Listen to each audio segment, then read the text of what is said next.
The war in Ukraine has been raging on for more than 2.5 years now, with little end in sight. But just a few weeks ago, in the 895th day after Russia launched its initial full-scale invasion of the country, the Ukrainians did something that is completely changing the course of this entire conflict. Because on the 6th of August, 2024, it was the Ukrainian army that flipped the script of this war by launching their own invasion of Russia, shifting themselves into the role of the invading army for once after fighting for years on the defensive on their own territory.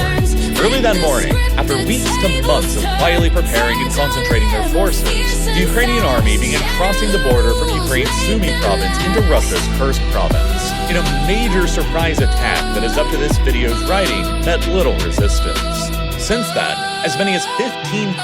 Ukrainian soldiers and hundreds of armored vehicles have invaded Russia's Kursk province, and they've punched roughly 20 miles deep and 40 miles wide into the country in only the first 10 days of the attack, capturing more than 70 Russian villages in the process and coming to occupy an area roughly 1,000 square kilometers in size, an amount of land that's roughly equivalent to the size of Hong Kong. And while that might not initially sound like very much, that is a lightning-fast advancement compared to what's been happening elsewhere in the war over the past 2 years of attritional trench warfare in the east. For context, in only the first 10 days of their offensive in the Kursk province, the Ukrainians ended up capturing about as much land from Russia as the Russians have captured from Ukraine this entire year to date since the start of January over the past nearly 9 months of warfare at enormous cost in both lives and machinery, which is all rapidly evolving into a major embarrassment for the Kremlin. Already, nearly 200,000 Russian civilians have been given mandatory evacuation orders to leave their homes for safety further behind the front, while the border provinces of both Kursk and Belgorod have each declared federal emergencies in light of the attack, and as many as 2,000 Russian soldiers have already been captured as prisoners of war and taken back across the border to Ukraine.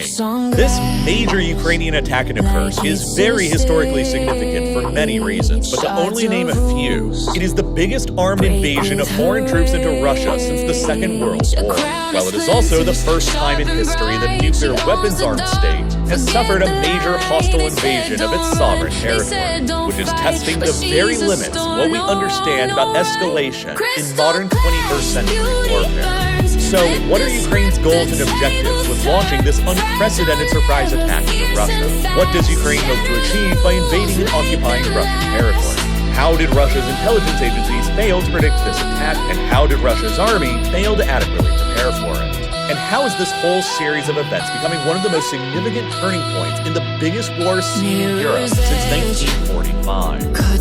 To begin to understand the answers to these questions, you first need to understand how the horrible war in Ukraine has been developing for both sides over the past year since the start of 2024. Throughout the second half of the previous year in 2023, the Ukrainian army carried out a major counteroffensive operation against the Russians, primarily in the southern Zaporizhia province, with the ultimate objective of driving across the Russian lines and reaching the coast of the Sea of Azov, thereby splitting the Russian-occupied parts of Ukraine in half in the process. They were heavily armed with Western-supplied weapons for this attack,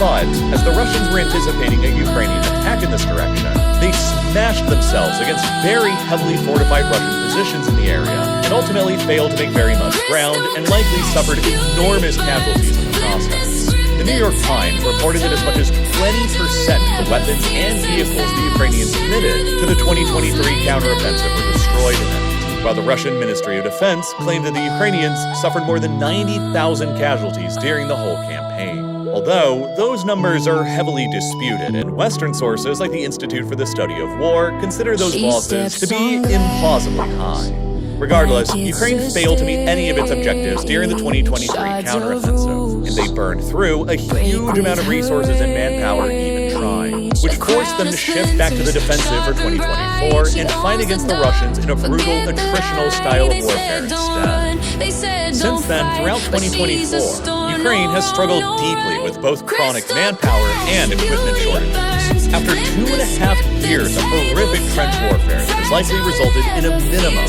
of 200,000 Ukrainian military casualties, both killed and wounded, since the invasion began, finding new volunteers for the Ukrainian armed forces voluntarily has become more and more challenging as time has gone on, while draft dodging has also become more common as well. In November of 2023, the BBC estimated that 650